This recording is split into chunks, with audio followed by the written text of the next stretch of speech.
दोस्तों, कहते हैं कि रंग से कुछ नहीं होता। हमें तन की नहीं मन की सुंदरता देखनी चाहिए। यह कहानी मेरे जीवन की सच्ची कहानी है। कैसे मेरे काले रंग ने मुझे समाज ने कहाँ तक पहुँचा दिया था। मेरा नाम सुकन्या है। हम दो बहनें थीं, श्वेता और सुकन्या।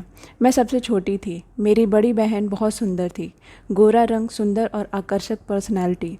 लेकिन मेरा रंग काला था। जब हम दोनों बहनें छोटी थे तब तो हमें हमारे माता पिता से बहुत प्यार मिलता था। मेरी बड़ी बहन मुझसे बहुत मानती थी। हमारी पढ़ाई गांव से ही पूरी हुई थी। मैं बहुत पढ़ना चाहती थी, पर मैं जब भी स्कूल जाती तो क्लास के सारे बच्चे मेरा मजाक उड़ाते, मुझे काला कौवा कहकर बुलाते। कोई मुझे नज़र उतारने वाला काला टीका कहता तो मैंने स्कूल जाना ही छोड़ दिया। मेरे माता पिता को मेरी वजह से गांव वालों और रिश्तेदारों के ताने मिलते। एक दिन मेरी बड़ी बहन श्वेता के लिए शादी का रिश्ता आया था। लीड कंपनी में काम करता था। हमारे घर पर दीदी को देखने के लिए वो लोग आए। दीदी तैयार हो रही थी तो मैंने सोचा तब तब तक मैं ही पानी दे आती हूँ। मैं जैसे ही पानी लेकर गई, वे लोग आपस में बुदबुदाने लगे और उठकर खड़े हो गए। मेरी मम्मी ने घबरा कर कहा, क्या हुआ, आप लोग बिना लड़की देखे ही जा रहे हैं? तभी लड़कों वालों ने कहा कि लड़की हमने देख ली है, यह इतनी काली है, लड़की हमें नहीं चाहिए, मेरा बेटा इतना गोरा है। तभी मेरी मम्मी मुझे घूरते हुए बोली कि जा अपनी दीदी को लेकर आ। दीदी को देखकर वो लोग खुश हुए और दीदी की शादी बड़े ही धूमधाम से हो गई थी।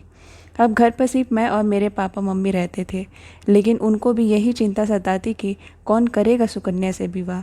देखते ही देखते मैं बड़ी हो गई और माँ बाबा मेरे लिए रिश्ते देखने लगे।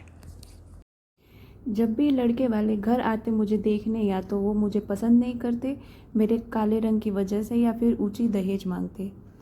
दहेज की बातें सुनकर मेरे मम्मी पापा भी परेशान हो जाते और मुझे ही जली कटी सुनाने लगते, जैसे मेरी ही गलती हो। कभी कभी मन करता कि घर से दूर चली जाऊं, पर मेरा यहाँ से जाना समस्या का समाधान नहीं था। दीदी मुझे बहुत प्यार करती थी। एक वही थी जो मुझे बदसूरत नहीं समझती थी। मुझे हर बार की तरह आज भी लड़के वाले देखने आने वाले थे। मेरे माता पिता दीदी के वहाँ चले गए। दीदी ने मुझे देखते ही कहा, अरे सुकन्या, तुम आ गई, कितनी सुंदर लग रही है तू। तभी मैंने कहा, रहने दो दीदी, क्यों मजाक बनाती हो, आपसे ज़्यादा सुंदर थोड़े ही ना हो। फिर हम लोग अंदर जाने लगे कि तभी दीदी की सास बोली मेरे माता पिता से कि और बताइए समधे जी, सुकन्या को लड़के वाले कब आ रहे हैं देखने। मेरे पापा बोले, क्या बताए समधन जी, चार चार रिश्ते आए थे देखने सुकन्या को, पर दहेज बहुत मांगते हैं। तभी दीदी की सास बोली, अरे हमारे जैसे थोड़े ही ना होते हैं सब लोग, जो भी दिया लड़की को चुपचाप रख लिया। हमारे रिश्तेदारों में बहुत सारे लड़के हैं जो दहेज बिल्कुल नहीं चाहते, पर उनकी एक शर्त है कि लड़की सुंदर होनी चाहिए। अगर हमारी सुकन्या थोड़ी भी सुंदर होती ना, तो आज मैं अपने मंदिर वाले संस्था के बेटे से बात चलाती। पर तभी दीदी अपनी सास की बातें काटते हुए बोली, अम्मा जी चाय। दीदी की सास मुझे थोड़ा भी पसंद नहीं करती थी। मेरे जीजा जी के दोस्त जो उनके साथ काम करता था, वो मुझे बहुत पसंद करता था, पर जीजा जी को वो बिल्कुल पसंद नहीं था, क्योंकि उसकी नीयत अच्छी नहीं थी। जीजा जी भली भांति जानते थे कि वो कैसा है। आज मुझे लड़के वाले देखने आने वाले थे। दीदी मुझे बड़े प्यार से तैयार कर रही थी, पर मेरा मन बहुत दुखी था, क्योंकि ये 5वीं बार था कि लड़के वाले देखने आ रहे थे और मुझे डर था कि कहीं फिर से दहेज को लेकर कोई गड़बड़ ना हो जाए। मैं जब भी दुखी होती तो दीदी मुझे समझाती कि बाहर की सुंदरता कुछ नहीं होती है, सुंदरता तो अंदर की यानी सीरत की होनी चाहिए, ज़्यादा ज़रूरी है। और हम दोनों हंस पड़ते। अभी मैं तैयार हो ही रही थी कि तभी बाहर से आवाज़ आई। जब मैंने बाहर देखा तो लड़के वाले उठकर जा चुके थे।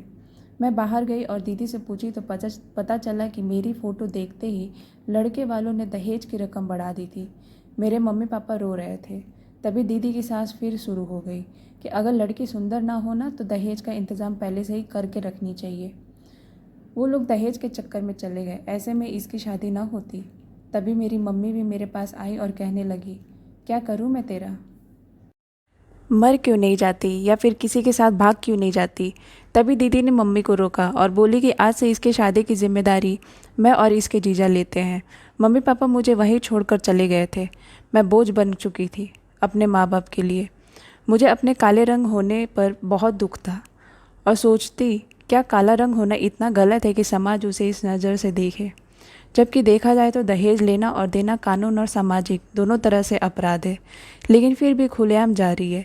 जिनके पास पैसा होता है वो लोग अपनी बेटियों की शादी में दहेज देते हैं, पर जिनके पास नहीं होते वो लोग कहाँ से दें। इन्हीं सब प्रथाओं की वजह से आज मैं अपने ही माता पिता के लिए बोझ बन गई थी। माता पिता के वापस जाने के बाद हम लोग शहर आ गए थे। एक दिन दीदी ने बोला कि मुझे मेरी सासू माँ को दवा के लिए लेकर जाना है, तुम अपने जीजा जी के लिए खाना लेकर चली जाना। मैं जब खाना लेकर गई तो जीजा जी के दोस्त भी साथ में थे, जिनका नाम बिल्लू था। दोनों ने खाना खाया। जब जीजा जी हाथ धुलने चले गए तभी बिल्लू बोला, देखो सुकन्या, तुम इतनी भी बुरी नहीं हो, तुम बहुत सुंदर हो। बिल्लू की यह बातें सुनकर मेरे मन को खुशी हुई। मैं जब घर आई तो यही सोचकर खुश हो रही थी कि कोई तो मुझे सुंदर बोला। मेरा मन कहीं और ही जा रहा था। मेरे घर आने के ठीक आधे घंटे बाद वो बिल्लू घर आया। टिफ़िन पहुंचाना था उसको। घर पर किसी को न देखते हुए वो सीधे मेरे कमरे में घुस गया। मैं उस समय कपड़े बदल रही थी। वह मुझे बिना बताए मेरे करीब आ रहा था। वो जैसे ही मुझे पीछे से पकड़ने वाला था तभी दीदी आ गई और बिल्लू को घर से बाहर निकाल दिया। मैं ये सब देख घबरा गई, क्योंकि अगर दीदी ना आती तो ना जाने क्या हो जाता आज। इधर रात को जब जीजा जी आए तो दीदी ने सारी बात बता दी। जीजा ये सारी बातें सुनकर बहुत गुस्सा हुए। बिल्लू को सबक सिखाने के लिए उसके पास जाने ही वाले थे कि दीदी ने रोक लिया और बोली कि ऐसा करने से हमारे ही घर की बदनामी होगी, हमें जल्दी से सुकन्या की शादी करनी होगी।